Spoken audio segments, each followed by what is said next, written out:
आंनि first president in charge हिसाबै appeal जोंनि गासै एबसु मावथिफोरनिसिम एपिल बेखौ फालिलांनांगौ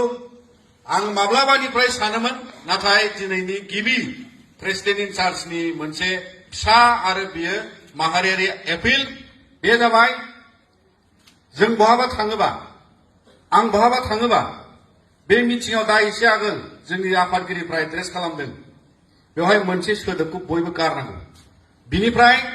एबसुआव थानायनि सिनाखियाव नोंथाङा बबे जिल्लानि बबे दखरानि लामायाव गारियाव बासाव हाथाय बाजाराव गला दखानाव लोगो मोनोबा मोनसेल' सोमोन्दो लानांगौ आदा आं खैराबारि दखरानि उमुक बास सार गैया नो मर सार दिनैनिफ्राय एबसुनि बिबानगिरिफ्रा आफादगिरि गुबुन गुबुन बिबानखौ लानानै दा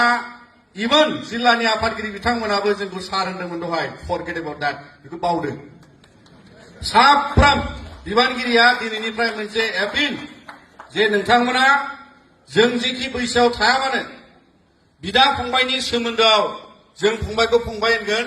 बिनि उनाव नोंथांमोना जायखौ बिदा लिंनांगौ बेखौ बिदा सोमोन्दो गाबज्रिनांगौ आब' सोमोन्दो गाबज्रिनांगौ बे जोंनि बर'नि गिबि जोंनि माहारियारि सिन्ताजों खारनायनि दाराखान्थियाव बे सोलिनांगौ दा बेखायनो आं नोंथांखौ खावलायबाय आफादनि गेजेराव मानोना जों सिनाया मालाबा दिल्लीयाव लोगो मोनो मालाबा गुवाहाटीयाव लोगो मोनो